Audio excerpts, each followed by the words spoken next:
bienvenue, oh Jésus. Hosanna, Hosanna, Hosanna. Tu es le roi, le sauveur. À toi la gloire et l'honneur. Hosanna,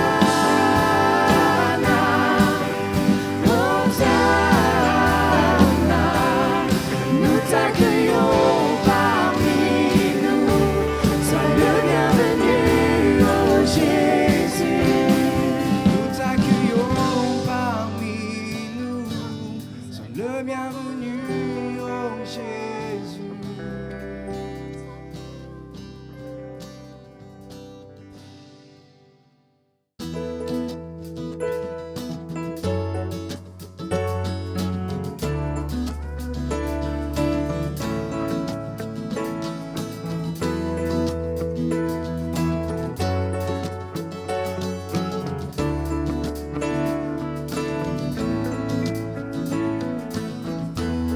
Quand la nuit tombait, l'angoisse surgit.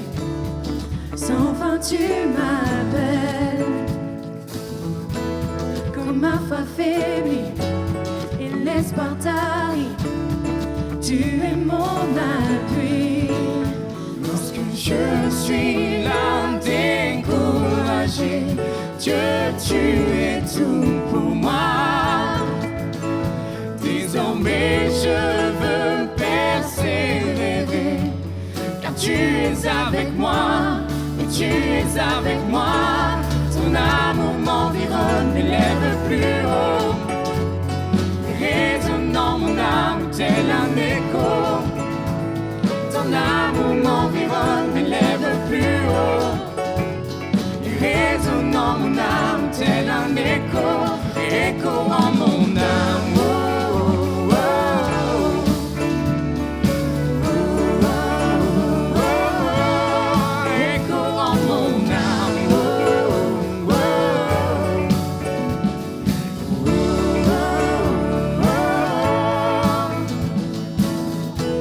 À chaque saison, tu renouvelles tes promesses envers moi.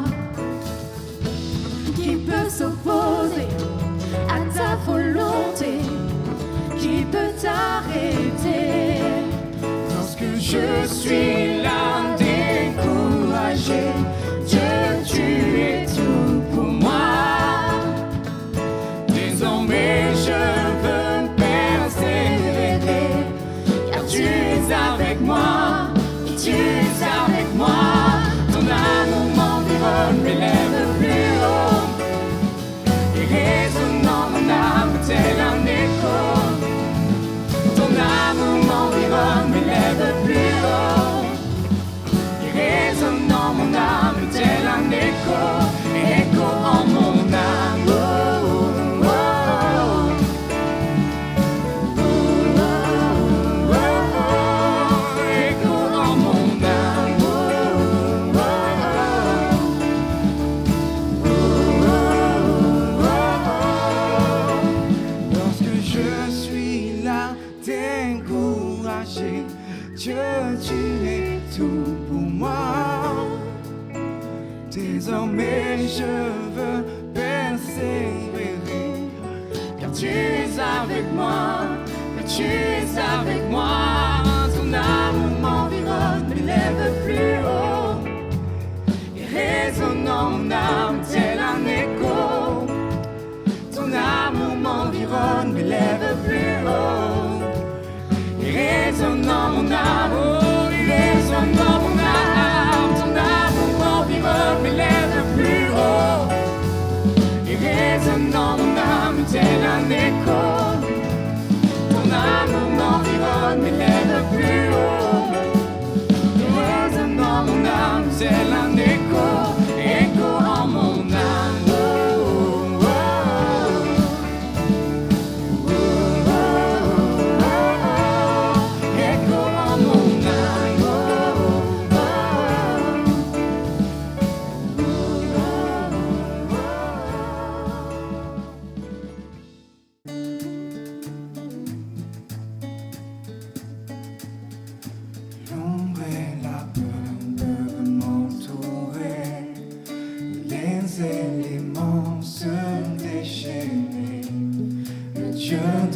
victoire se bat pour moi, pour me délivrer. Le Dieu de victoire est à mes côtés, sa main me soutient au cœur du danger. Je vivrai pour lui, marchant par la foi. Le Dieu de victoire habite en moi.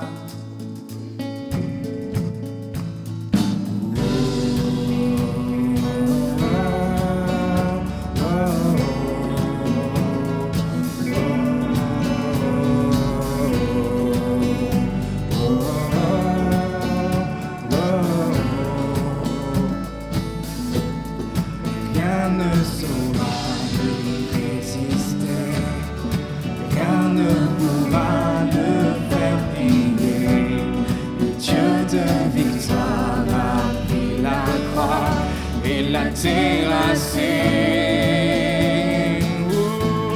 le Dieu de victoire est à mes côtés, sa main me soutient au cœur du danger. Je vivrai pour lui, marchant par la foi. Le Dieu de victoire habite en moi.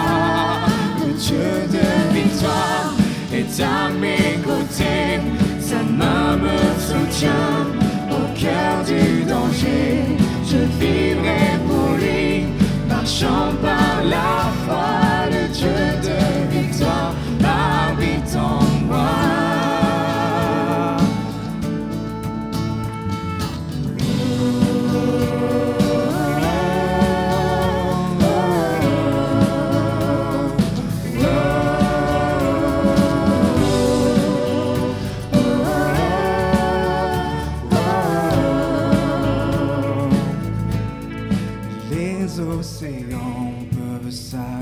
Leurs vagues sur ma vie se briser. Le Dieu de victoire élève sa voix pour tout apaiser. Oh, les océans peuvent s'agiter. Les océans peuvent s'agiter. Leurs vagues sur ma vie se briser. Le Dieu de victoire élève sa voix pour tout apaiser. Le Dieu de victoire est à mes côtés, sa main me soutient au cœur du danger. Je vivrai pour lui, marchant par la foi. Le Dieu de victoire habite en moi. Le Dieu de victoire est à mes côtés, sa main me soutient au cœur du danger. Je vivrai pour lui, marchant par la foi. Le Dieu de victoire habite en moi.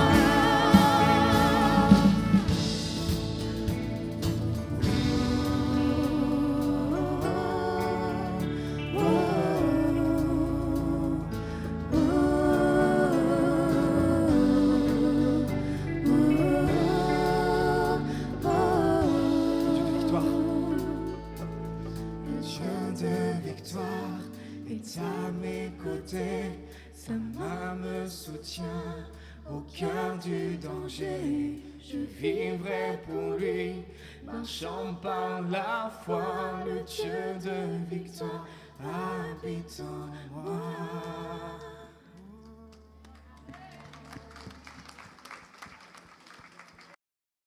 Je vous invite à ouvrir votre Bible dans l'évangile de Luc, au chapitre 4. Et nous allons faire une lecture assez longue, mais on en a besoin pour partager ce que le Seigneur a mis sur mon cœur ce matin. Évangile de Luc, chapitre 4, et nous allons lire ensemble du verset 1er jusqu'au verset 22. Luc 4, verset 1er au verset 22. Je vous laisse encore le temps de trouver la référence.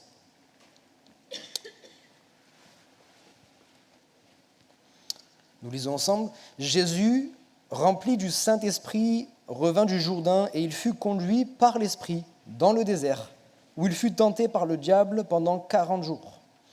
Il ne mangea rien durant ces jours-là, et après qu'ils furent écoulés, il eut faim. Le diable lui dit, « Si tu es fils de Dieu, ordonne à cette pierre qu'elle devienne du pain. » Jésus lui répondit, « Il est écrit, l'homme ne vivra pas de pain seulement, mais de toute parole de Dieu. » Le diable, l'ayant élevé, lui montra en un instant tous les royaumes de la terre et lui dit, « Je te donnerai toute cette puissance et la gloire de ces royaumes, car elle m'a été donnée, et je la donne à qui je veux. Si donc tu te prosternes devant moi, elle sera toute à toi. » Jésus lui répondit, « Retire-toi de moi, Satan, car il est écrit, tu adoreras le Seigneur ton Dieu et tu le serviras lui seul. » Le diable le conduisit encore à Jérusalem, le plaça sur le haut du temple et lui dit, « Si tu es fils de Dieu, jette-toi d'ici en bas, car il est écrit, il donnera des ordres à ses anges à ton sujet, afin qu'ils te gardent, et ils te porteront sur les mains, de peur que ton pied ne heurte contre une pierre. » Jésus lui répondit, « Il est dit, tu ne tenteras point le Seigneur ton Dieu. » Après l'avoir tenté de toutes ses manières, le diable s'éloigna de lui jusqu'à un moment favorable. Jésus, revêtu de la puissance de l'Esprit, retourna en Galilée, et sa renommée se répandit dans tout le pays d'alentour. Il enseignait dans les synagogues et il était glorifié par tous. Il se rendit à Nazareth, où il avait été élevé, et selon sa coutume, il entra dans la synagogue le jour du sabbat. Il se leva pour faire la lecture et on lui remit le livre du prophète Ésaïe. L'ayant déroulé, il trouva l'endroit où était écrit « L'Esprit du Seigneur est sur moi, parce qu'il m'a oint pour annoncer une bonne nouvelle aux pauvres. Il m'a envoyé pour guérir ceux qui ont le cœur brisé, pour proclamer aux captifs la délivrance et aux aveugles le recouvrement de la vue, pour renvoyer libres les opprimés, pour publier une année de grâce du Seigneur. » D'ailleurs, la petite parenthèse, ce sera notre thématique pour le camp de jeunes, publier une année de grâce du Seigneur. Ensuite, il roula le livre, le remit aux serviteurs et s'assit. Tous ceux qui se trouvaient dans la synagogue avaient les regards fixés sur lui. Alors, il commença à leur dire, « Aujourd'hui, cette parole de l'Écriture que vous venez d'entendre est accomplie. » Et tous lui rendaient témoignage. Ils étaient étonnés des paroles de grâce qui sortaient de sa bouche. Et je vais m'arrêter là. Amen. Amen. C'est vraiment riche. Hein. C'est un passage qui est riche en enseignements. Et j'étais en train de prier pour savoir quelle pensée j'allais pouvoir apporter aujourd'hui. Et je me suis dit, depuis le début de l'année, il y a quand même une direction. Depuis le début de l'année, il y a quand même une direction dans les prédications. Et je pense que c'est le moment, vous savez, il y a des moments où il faut accentuer, il faut appuyer sur ce que le Seigneur a envie d'accomplir dans nos vies, dans l'assemblée, dans chacune de nos vies personnelles. Et ce matin, je voudrais accentuer, insister sur l'œuvre du Saint-Esprit en nous et au travers de nous. On ne sera jamais lassé, j'espère en tout cas, d'entendre parler de la vie de l'Esprit. Alors la première partie, vous le verrez, on va juste essayer d'éclaircir certaines choses à force de discuter, bien sûr, avec les uns et les autres un peu partout. On se rend compte qu'il y a des sujets qui sont un peu flous, qui sont un peu troubles. Et même malgré 1 an, 2 ans, 3 ans, 4 ans qu'on vient à l'église, qu'on est enseigné, il y a des sujets qui demeurent un peu flous et on va essayer, par la grâce de Dieu, d'éclaircir un peu cela. La première chose, vous le verrez donc au verset 1er, il est dit « Jésus rempli du Saint-Esprit ». Et au verset 14, on le verra tout à l'heure, il est dit « Jésus revêtu de la puissance du Saint-Esprit ». On voit bien, particulièrement dans l'évangile de Luc, que ce sont 2 expériences distinctes. Et certaines fois, lorsqu'on entend des enseignements, pas ici bien évidemment, mais on peut entendre toutes sortes d'enseignements, on a l'impression que c'est la même expérience. Lorsque je nais de nouveau, je suis automatiquement revêtu de la puissance du Saint-Esprit. Ce n'est pas ce que la Bible enseigne. Et il y a une première expérience, et je prendrai l'exemple des disciples. Nous sommes dans Jean chapitre 20. Chronologiquement, Jésus est mort sur la croix, il est ressuscité. La Bible nous dit que pendant 40 jours, il va se présenter à différents frères. On connaît, hein, il va se révéler, il va se présenter, etc., etc. Et avant de remonter auprès du Père, il va donner des instructions, etc. Et on arrive sur ce passage-là dans Jean chapitre 20, je crois au verset 22, où il est dit « Jésus souffla son esprit sur eux, il recevait mon esprit ». Et c'est le baptême du Saint-Esprit? Je vous pose la question. Mais chronologiquement, ça ne tient pas. À quel moment les disciples sont baptisés du Saint-Esprit? À la Pentecôte. La Pentecôte, ça arrive plus de 10 jours après. Il dit justement, restez à Jérusalem jusqu'à ce que vous receviez une puissance. Et comme disait Stéphane à juste titre la semaine dernière, pas une puissance, la puissance du Saint-Esprit. Ce n'est pas une puissance. Le Saint-Esprit n'est pas une puissance, c'est une personne. Vous allez recevoir la puissance du Saint-Esprit. Et là, c'est très important, parce qu'on a besoin, beaucoup peut-être, en tout cas certains, ne sont pas encore baptisés de l'Esprit. Et parce que vous n'êtes pas baptisés de l'Esprit, vous avez l'impression que l'Esprit de Dieu n'est pas en vous. Mais l'Esprit de Dieu est en vous. Si vous êtes né de nouveau, vous êtes né d'eau et d'Esprit. L'Esprit de Dieu commence à faire son œuvre en vous. Vous êtes déjà le temple du Saint-Esprit. Pourquoi je dis ça? Tout à l'heure, peut-être, on aura un temps pour ceux qui le désirent. Parce que, vous savez, il y a ceux qui viennent, je le disais hier à la jeunesse, il y a ceux qui viennent, première fois qu'on leur parle du baptême de l'Esprit, première fois qu'on fait un appel, ils viennent et pouf, ils sont baptisés de l'Esprit, c'est extraordinaire. Et puis il y en a d'autres, et ce n'est pas qu'ils sont moins bons, c'est juste qu'ils sont des fois plus rationnels. Moi, j'en fais partie. Des gens plus rationnels, plus cartésiens, on essaye de comprendre, et à cause de nos raisonnements, de nos craintes, de ceci, de cela, eh ben, ce n'est pas le moment. Et ben, on ne veut pas baisser les bras. C'est pour ça que régulièrement, on revient sur ces choses. Régulièrement, on offre la possibilité à ceux qui le désirent de s'approcher du Seigneur pour être remplis de la puissance du Saint-Esprit. Mais souvent, ce qui nous bloque, c'est qu'on a l'impression qu'il y a quelque chose qui va arriver de l'extérieur et qui va nous tomber dessus comme ça, de je ne sais où, et on ne contrôle pas, on ne sait pas ce qui se passe. Non, toi qui es né de nouveau, l'Esprit de Dieu est déjà en toi. Il est déjà en toi. Sauf que ça va tellement déborder qu'il va y avoir un revêtement de puissance. C'est autre chose. On va prendre le temps d'expliquer ça ce matin. Mais je veux déjà insister sur ça. Ce sont deux expériences différentes. Lorsque tu reçois Christ comme ton sauveur personnel et ton Seigneur, la Bible dit qu'il y a une opération qui vient de Dieu, ce n'est pas la tienne. C'est notre pas à faire, c'est ce qu'on appelle la conversion. C'est à nous de nous convertir, le Seigneur ne le fera pas. C'est moi qui me détourne de mon ancienne voie et qui vraiment prend cette décision de marcher dans les voies du Seigneur. Ça, c'est ce qu'on appelle la conversion. Mais la nouvelle naissance, c'est l'œuvre de Dieu. C'est surnaturel, c'est spirituel. Je nais d'eau et d'esprit. L'Esprit de Dieu vient faire sa demeure en moi. Première parenthèse, vous avez l'habitude maintenant. Souvent, on a l'impression, si je fais un péché, je vais attrister, le Saint-Esprit va partir. Non, ce n'est pas vrai. Vraiment, je vous le dis, moi je vais être très simple. Si le Saint-Esprit devait partir à chaque fois qu'on fait un péché, il serait plus dehors que dedans. Hein. Oui ou non? Non, mais je ne parle pas forcément de péché grossier, mais il y a tellement de choses dans nos vies où on ne fait pas la volonté parfaite de Dieu. Si à chaque fois le Saint-Esprit devait quitter quand on a péché, il ne serait pas souvent là. Hein. Il a attristé, oui. Peut-être qu'il va se mettre en retrait, oui. Mais il n'a pas quitté. Il n'est pas parti. On ne va pas recommencer à chaque fois. Je suis né de nouveau. Dieu ne se repent pas de ses dons. Maintenant, c'est à moi de faire attention et de prier, comme cette prière dans la Bible nous l'enseigne, qu'il croisse et que je diminue. Qu'il prenne plus de place en moi. Ça, c'est mon désir. Ça, c'est ma prière. Mais le Saint-Esprit ne va pas partir à chaque fois que je fais quelque chose de travers.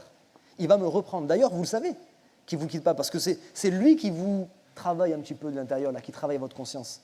S'il était parti, vous n'aurez même plus de conscience. C'est lui qui travaille votre conscience, qui vous rappelle, tu sais ce que tu as fait là, ce n'était pas vraiment ce que Dieu voulait que tu fasses. Mais ce n'est jamais pour nous condamner, c'est jamais pour nous jeter la pierre, c'est vraiment pour nous relever, pour nous encourager, pour nous transformer de gloire en gloire. Amen. Okay. Alors, on a compris qu'il y a deux expériences bien distinctes. J'avance un petit peu dans notre passage, au verset 13. Il est dit que le diable, donc on a vu l'Esprit de Dieu, Jésus est rempli du Saint-Esprit. C'est ce même esprit, c'est bien dit, hein, c'est ce même esprit qui pousse Jésus dans le désert, qui conduit Jésus dans le désert, afin d'être tenté, pas pour rien, afin d'être tenté. Jésus va être tenté pendant 40 jours. On l'a lu, le diable va essayer de différentes manières de le tenter, vous le verrez, ce n'est pas le sujet de ce matin, mais il va le tenter au niveau de son identité, il va le tenter au niveau de son héritage, et il va le tenter au niveau de sa mission. Okay. Et très souvent, dans notre vie, c'est pareil. Le diable va essayer de mettre le trouble sur notre identité spirituelle. Est-ce que tu es vraiment enfant de Dieu? Tu es fils de Dieu? Il va mettre le trouble sur notre héritage, ce que nous avons reçu en Christ, et il va mettre le trouble sur notre mission, parce qu'on n'est pas sur cette terre pour rien. Donc, il va essayer de nous détourner de ce que Dieu a prévu pour chacune de nos vies. Alors, il va s'éloigner, attendant un moment favorable, et ça, c'est important. Même quand on est né de nouveau, même quand on est rempli de l'Esprit, la tentation va être là jusqu'au bout. Ça peut paraître logique peut-être pour beaucoup, mais j'espère parler à quelques-uns qui pensent « mais c'est pas normal qu'il y ait encore tant de tentations dans ma vie ». S'il y a tellement de tentations, peut-être que j'ai fait les choses de travers, peut-être que je ne suis pas un bon chrétien, peut-être que je ne suis pas une bonne chrétienne. Moi, j'avais l'impression, et là, on veut juste casser un petit peu des faux raisonnements sur le baptême. Moi, j'avais l'impression que le jour où je me fais baptiser, ça y est, c'est réglé. Ça y est, je suis arrivé au bout de la course. Non, mon ami, tu fais que commencer. Excuse-moi, je ne veux pas te décourager, il faut dire les choses. Hein. Quand tu vas commencer, ça va être chaud même. Parce que le Seigneur, il t'a sauvé, mais ce n'est pas pour autant que le diable va baisser les bras. Jamais, en tout cas jusqu'au dernier moment, jusqu'au dernier gong, le diable ne lâchera pas. Il va persévérer encore et encore et encore. Il est persévérant. Il va tenter de différentes manières. Il a tenté Jésus dans le désert. Est-ce que ça s'est arrêté là? Partout, il a tenté encore. Je ne vais pas vous refaire toute l'histoire. Il a essayé de tenter Jésus à chaque fois. Donc, je veux juste rassurer, le baptême, pour ceux qui ne sont pas encore engagés dans les eaux du baptême, mais vous avez déjà commencé à avoir une démarche avec le Seigneur. Il y a des gens, ils sont déjà baptisés avant d'être baptisés, en fait. Vous voyez ce que je veux dire? Ça y est, j'ai décidé dans mon cœur de donner ma vie à Jésus. Je n'ai pas pris l'engagement du baptême parce que j'ai peur, parce que je ne me sens pas prêt, mais dans mon cœur, ça y est, c'est fait. Je commence déjà à me tenir dans la prière, je cherche vraiment sa volonté dans la parole de Dieu, je fais de mon mieux vraiment pour pouvoir participer aux réunions, pour être enrichi, pour être béni, etc., etc. Je veux servir Dieu, je veux que ma vie soit transformée, etc., etc. Ça y est, c'est fait. Le seul problème dans ce cas-là, c'est que j'ai une mauvaise conception de ce qu'est le baptême. J'ai l'impression que le baptême, c'est la ligne d'arrivée. Donc si c'est la ligne d'arrivée, ouais, du coup, je ne suis pas encore prêt pour la ligne d'arrivée. Mais ce n'est pas la ligne d'arrivée, c'est que le commencement. C'est que le début. Tous ceux qui disent Amen, c'est ceux qui sont déjà baptisés, qui disent « Ouais, moi je continue. Hein. » C'est que le commencement. On a besoin de comprendre ça. Ça ne veut pas dire « J'arrive le premier jour et puis... excusez-moi l'expression, bêtement, je m'engage dans les eaux du baptême sans savoir ce en quoi ça m'engage, etc., etc. C'est pour ça qu'on a ce qu'on appelle les cours d'instruction au baptême. On prépare les personnes, on leur explique ce en quoi ça les engage, etc., etc. Mais on n'attend pas d'eux d'être parfaits. Sinon, on risque d'attendre encore longtemps. C'est un don de Dieu. Dieu nous sauve par la foi. C'est une grâce. Amen. Et je prends juste cette décision, je ferme la parenthèse, je prends cette décision de m'engager. Ce que je fais déjà, en fait, tu le fais déjà depuis des semaines, depuis des mois, depuis peut-être même des années pour certains. Tu pries, tu cherches sa face, tu cherches à faire sa volonté, tu cherches à lui plaire. C'est déjà ça la vie chrétienne. Seulement, ce n'est pas engagé. Je donne souvent l'exemple du mariage en parallèle. Vous savez, il y a des personnes, ils ont vécu 10 ans, 15 ans ensemble parce qu'ils n'ont jamais pensé au mariage ou on leur... Je ne sais pas, c'est pour X raison, ils ne se sont pas mariés. Ça fait déjà 10 ans, 15 ans qu'ils s'aiment, 10 ans, 15 ans qu'ils vivent ensemble. Ils ont déjà expérimenté la chose. Il ne manque plus qu'à passer devant le maire. Et je ne veux pas amoindrir, mais juste signer le papier, et puis voilà, c'est officiel, ils sont mariés. Et c'est la même chose pour le baptême. Le baptême, ce n'est pas ça qui va te sauver. Mais officiellement, tu t'engages devant Dieu, devant ton ennemi, devant l'assemblée, devant ta famille, devant ceux qui peut-être ne connaissent pas le Seigneur. Tu t'engages à suivre le Seigneur. Et si tu tombes, le Seigneur te relèvera. Amen. Si tu tombes, le Seigneur te relèvera lui-même. Amen. Et puis on arrive maintenant dans le vif du sujet. Au verset 14, il est dit maintenant... Jésus revêtu de la puissance de l'Esprit. Alléluia. C'est des versets qui doivent nous faire vibrer. Revêtu de la puissance de l'Esprit. En plus d'être rempli, maintenant il est revêtu. Il reçoit une autorité. Il reçoit une autorité spirituelle. Alors attention, là encore je veux éclaircir certaines choses. Ce n'est pas parce que j'ai reçu le baptême du Saint-Esprit que je suis parfait, que je suis un super chrétien. On est d'accord, hein? C'est pas parce que toi qui es baptisé de l'Esprit, ne crois pas que c'est parce que tu es baptisé de l'Esprit que tu es un super chrétien. Excuse-moi mon frère, ma soeur, je t'aime, mais c'est pas ça qui fait de toi un super chrétien. Et toi qui n'es pas baptisé de l'Esprit et qui regarde les autres, ne regarde pas les autres qui sont baptisés de l'Esprit comme des super chrétiens. On est des chrétiens. On a reçu une autorité, on a reçu une puissance, celle de l'Esprit, pas la nôtre. Et cette puissance nous permet de vivre maintenant des choses différentes. Ça, c'est la première chose. Ce n'est pas parce que je suis baptisé de l'Esprit que je suis un super chrétien. Deuxième chose, il n'est pas question non plus d'attendre d'être parfait pour demander le baptême du Saint-Esprit. C'est la même chose que pour le baptême. Il y a tellement de personnes qui se privent de cette grâce, de cette promesse, parce que non, on va encore un peu attendre.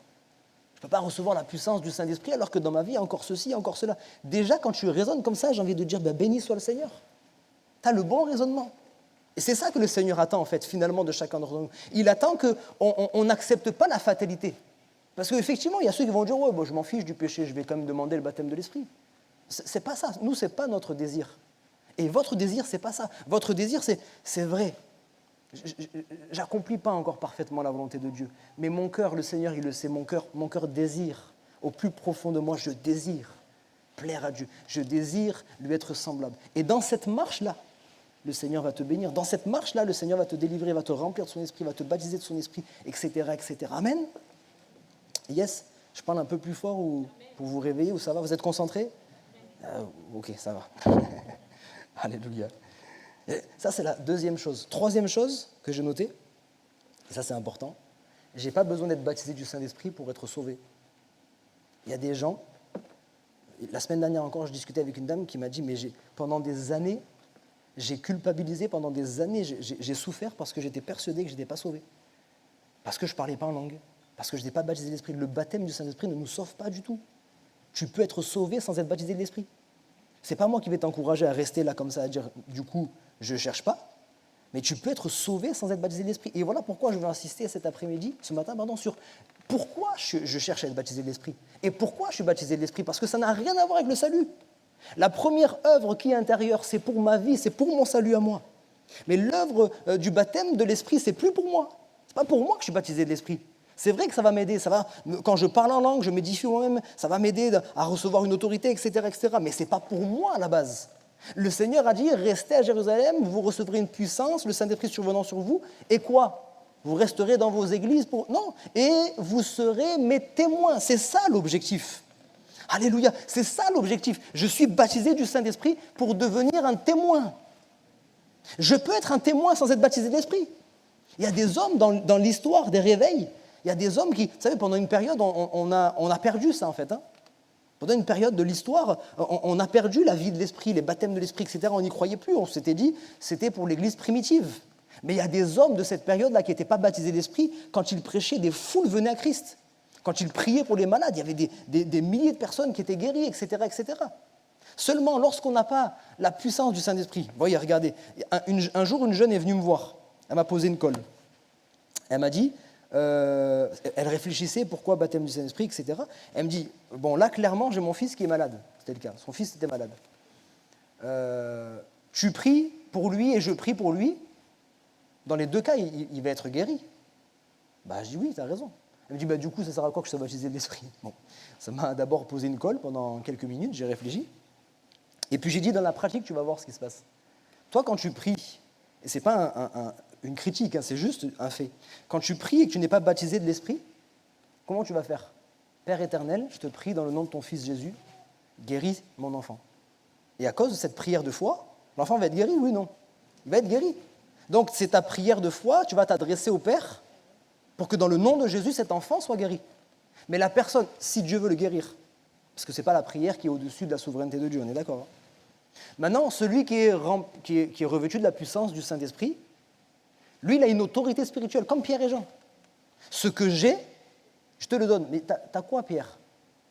J'ai une autorité. J'ai reçu la puissance du Saint-Esprit. Cette onction dont on va parler tout à l'heure qui me permet, dans cette mission-là, de gagner des âmes, dans cette mission-là, qui me permet de vivre le surnaturel.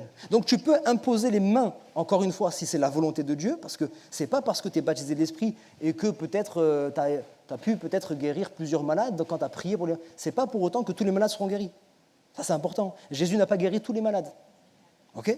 Donc ce n'est pas nous, on va arriver, le moindre malade, on va prier pour lui. La souveraineté de Dieu reste la souveraineté de Dieu. Mais si c'est la volonté de Dieu, tu pries non pas le Père au nom de Jésus, mais tu prends autorité sur la maladie. Vous voyez la nuance ou pas? Il y a une puissance.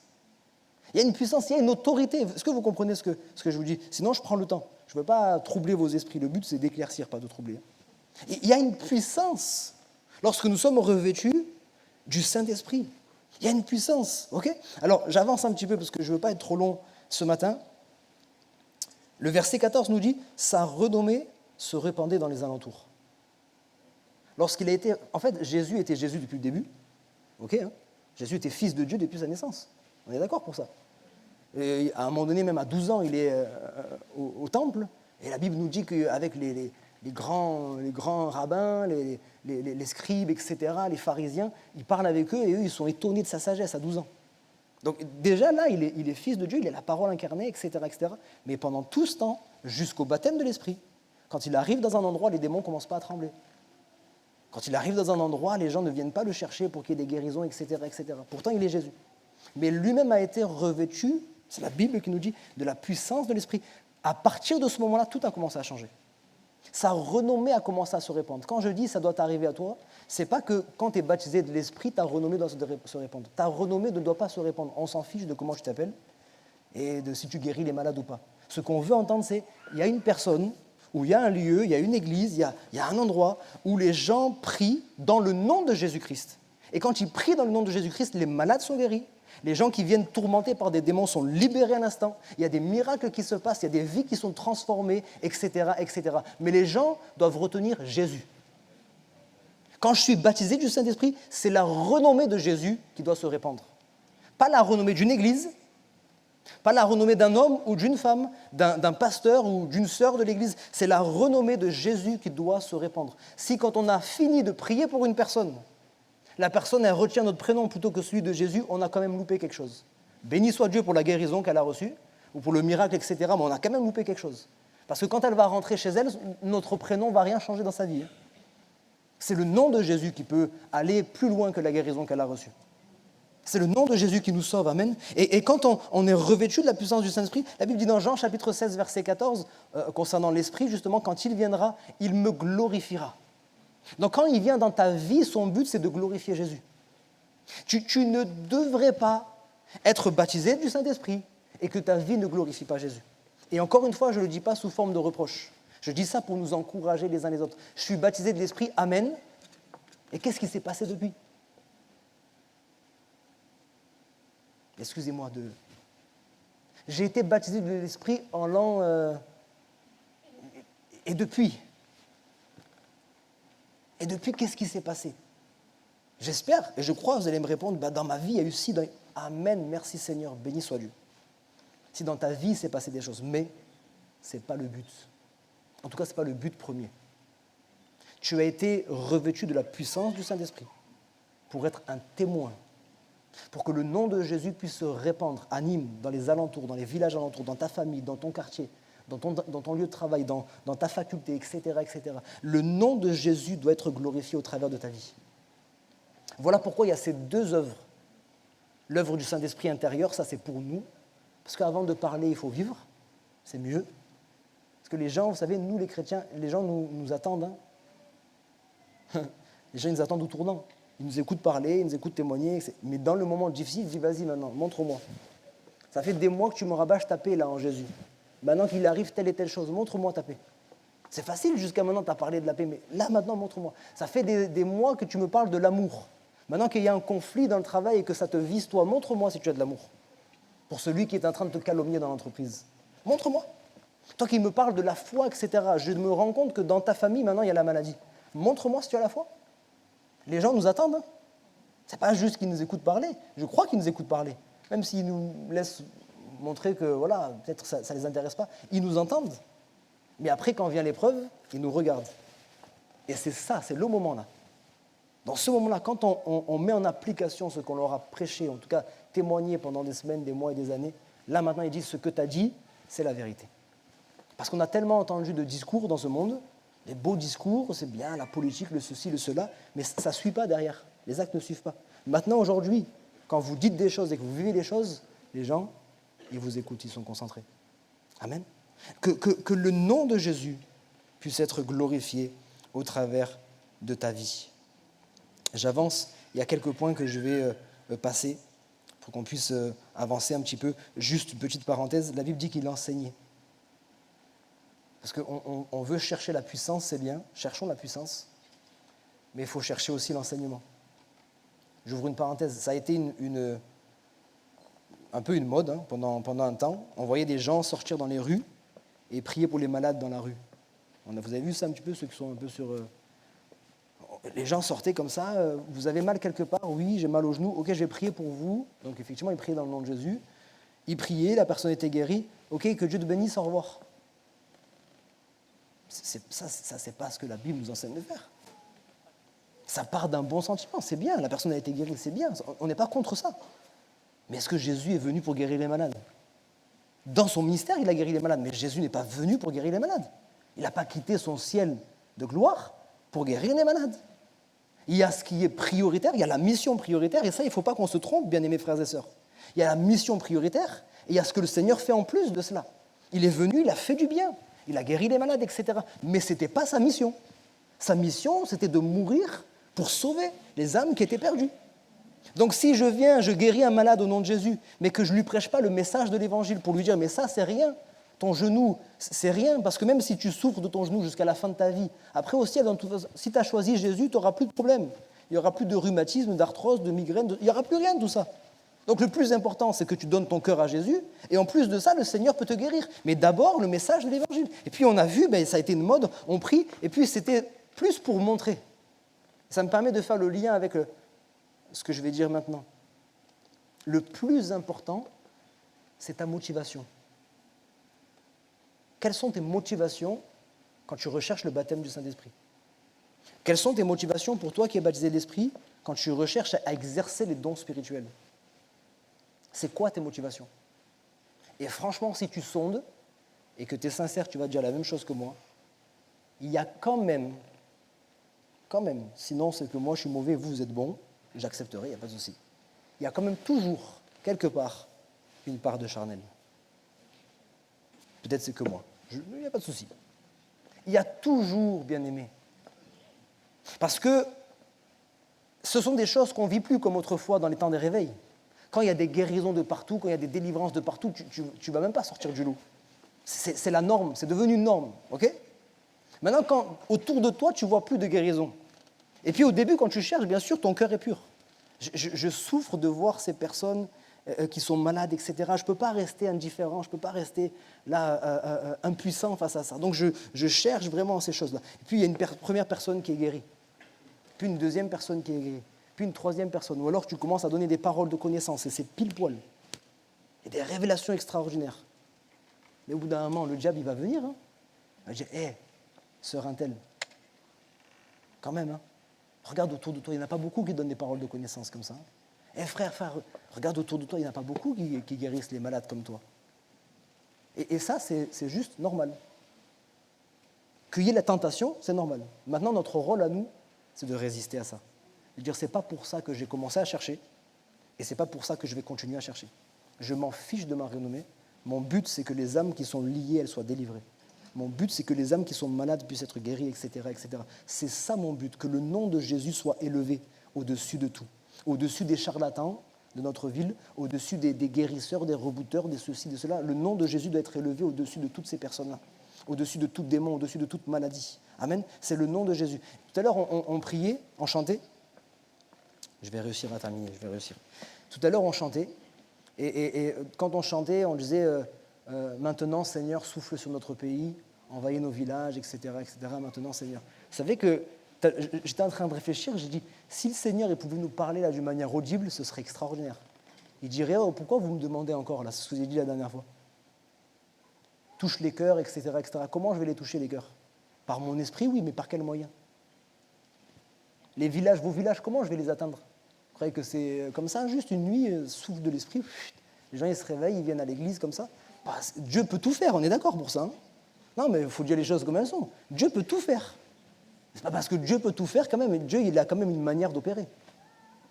C'est pas qu'une nuit, il va y avoir un souffle de l'esprit, puis le lendemain, ça y est, réveil. Non, c'est pas vrai. C'est pas comme ça que ça va se passer. Il va souffler, il va attirer les âmes à lui, oui, mais au travers de vos vies. Vos villages vont être touchés à cause de vous. Je bénis Dieu. Il y a la famille auprès de laquelle j'ai été logé, etc., etc. Je bénis Dieu jusqu'à maintenant. Seigneur, pardonne-moi, et pardonnez-moi vous aussi. Je sors trop de mon message, mais c'est pas grave, c'est important. Je ne savais pas pourquoi je devais aller à Vauvert. Vraiment, c'est pas la porte à côté, c'est pas trop loin non plus, mais c'est pas la porte à côté. Vous savez ce qui s'est passé, le vol du scooter, etc. Vraiment, il y a eu plein de doutes. Pourquoi je suis allé là-bas, pourquoi c'est compliqué, etc. Je n'arrive pas à comprendre. Et en fait, en l'espace d'une semaine, on a rencontré 3 voisins, mais dans une telle détresse. J'ai dit, voilà, j'ai compris pourquoi on doit être là-bas. La personne qui est juste en face de chez nous, c'est une jeune fille qui a à peine 19-20 ans, elle est suicidaire. Constamment, elle a des pensées suicidaires. La dernière fois, elle a été retrouvée dans la rue avec un couteau. Deux maisons juste à côté, un homme qui a été miraculé, un accident de la route, poids lourd, il a été écrasé. Ils ont mis 6 heures pour le désincarcérer. Il a été cliniquement mort pendant un quart d'heure. Un miraculé. Cette famille, elle est complètement bouleversée, etc. Juste derrière, une femme qui souffre comme pas possible. Je dis, voilà. Bien-aimés, si vous êtes là où vous habitez, si vous êtes dans les entreprises dans lesquelles vous travaillez, dans la fac dans laquelle vous avez été pris, c'est pas pour rien. C'est pas pour rien. Dieu vous veut ici. Dieu vous veut justement, spécialement là. Vous avez été revêtus de l'Esprit, ou vous serez revêtus de l'Esprit ce matin, pour une mission. Jésus a dit, l'Esprit du Seigneur est sur moi parce que. Il y a une raison. Il m'a oint pour. Maintenant, vous continuerez. Je n'ai pas le temps de développer ce matin, mais vous continuerez ce passage-là. Il m'a oint pour annoncer une bonne nouvelle, etc., etc. Ça, c'est ça l'onction. Ce qu'on appelle l'onction, c'est un terme des fois qui est un peu... C'est ça l'onction. Je cherche l'onction. C'est-à-dire quoi, je cherche l'onction? Vous qui êtes baptisés de l'Esprit, peut-être ça fait des semaines, des mois, des années que vous recherchez les dons spirituels. Encore une fois, comprenez-moi bien, s'il vous plaît, ce n'est pas sous forme de reproche que je le dis. Encore une fois, c'est pour vous encourager, comprenez bien mes intentions. Ça va, hein? C'est bon? Mais si pendant des années, tu n'as toujours pas exercé les dons spirituels, je vais dire une chose, je me rattrape tout de suite après pour vous rassurer, c'est pas normal, mais c'est pas pour te. C'est juste, Dieu veut que tu puisses exercer les dons spirituels. C'est sa volonté plus que la tienne. Si toi tu cherches, lui il veut encore plus. Donc si ça n'arrive pas, c'est bon, c'est pas grave. On va expliquer pourquoi. Il y a beaucoup de personnes qui ont exercé les dons spirituels sans le savoir. Mais on cherche tellement et en même temps on n'a tellement pas confiance en nous, c'est bien, c'est de l'humilité. Mais la mauvaise humilité, encore une fois, ça nous traîne dans des mauvaises choses. Ah non, c'est Jésus, c'est pas... Oui, c'est Jésus, c'est pas toi. Mais c'est Jésus au travers de toi. Ça, il faut qu'on le comprenne. Oui, c'est Jésus, oui, c'est l'Esprit, oui, c'est lui qui fait, c'est pas nous. Mais il le fait au travers de nous. C'est pas pour nous glorifier, mais il y a un moment donné, il faut que moi aussi j'agisse. Combien de personnes, vous avez eu une pensée pendant le culte, vous vous êtes dit, peut-être c'est un don spirituel, mais je sais pas, j'ose pas. Et vous ne l'avez pas dit, il y a un don spirituel, c'est pas mot pour mot, mais c'est la même pensée. Si c'est pas dit dans le don spirituel, c'est dit au travers d'un chant, c'est dit au travers de la prédication, mais vous croyez que c'est quoi ça? C'est le hasard? Bien aimé, ça c'est un clin d'œil magnifique de Dieu, ça. C'est, oh, je t'ai donné la pensée. Ah mais du coup, c'est pas grave, j'en parlais avec un jeune cette semaine. Du coup, c'est pas grave, je ne l'ai pas donné, quelqu'un d'autre l'a donné. Mais c'est pas comme ça en fait. Si Dieu voulait que ce soit toi qui le dise, c'est parce que Dieu connaît ta sensibilité. Il y a des gens, si vous leur parlez en français soutenu, ils ne comprennent rien. C'est pas méchant. Si vous leur parlez en français soutenu avec des termes trop sophistiqués, ils ne vont pas comprendre. Il faut leur parler avec un langage simple. Donc Dieu va utiliser quelqu'un qui a un langage simple pour parler à ceux qui ont un langage simple. Il y a d'autres personnes, ils ont besoin d'entendre un langage un peu plus particulier. Donc Dieu va t'utiliser à toi. Il va t'utiliser avec ta sensibilité. Il va t'utiliser avec les talents que tu as reçus toi. S'il t'a choisi toi, il ne s'est pas trompé. Donc ne dis pas, c'est pas grave, je ne l'ai pas dit, quelqu'un d'autre l'a dit. Il l'a dit, mais pas aussi bien que tu l'aurais dit. Un chef d'entreprise connaît ses employés et pour une tâche particulière, il va choisir tel employé plutôt qu'un autre. Si l'employé ne veut pas le faire, il va trouver un autre, mais l'autre ne fera pas aussi bien. Amen. Donc, on a besoin de rentrer dans ça. Sonde tes motivations. Pourquoi tu veux être baptisé de l'Esprit? C'est quoi ton intérêt? C'est quoi que tu recherches? Et si tu recherches maintenant les dons spirituels, commence à les exercer. N'attends pas de recevoir un truc distinct du Saint-Esprit. Les dons du Saint-Esprit, ça nous perd ça aussi. Les dons du Saint-Esprit, ce ne sont pas des dons. Le Saint-Esprit te donne, il dit vas-y, débrouille-toi avec. Non. Les dons de l'Esprit nous dit dans 1 Corinthiens 12 que ce sont des manifestations de l'Esprit. On a la même Bible? Ce sont des manifestations. C'est-à-dire que l'Esprit, il est déjà en toi. Tu lui as laissé toute la place aujourd'hui. S'il a envie de te révéler une chose, tu vas donner une parole de connaissance. Si tu ne sais pas que c'est une parole de connaissance, on s'en fiche. Je ne sais pas, le don de discernement, c'est quoi? Manifeste simplement. Un jour, le Seigneur va te dire, va prier pour tel malade. Le malade sera guéri. Ce n'est pas pour autant que tu seras un guérisseur. Peut-être plus jamais tu guériras un malade. Peut-être ça ne t'arrivera plus jamais. Mais ce jour-là, l'Esprit a voulu se manifester de telle manière. Mais un autre jour, tu vas commencer à apporter un don en langue. Peut-être une autre fois, tu vas apporter une parole de sagesse. Peu importe, c'est l'Esprit qui se manifeste comme il le veut. Et plus on est libre, plus on est ouvert, plus on lui laisse la liberté, plus il peut faire ce qu'il a envie de faire quand il a envie de le faire. Et comme il a envie de le faire.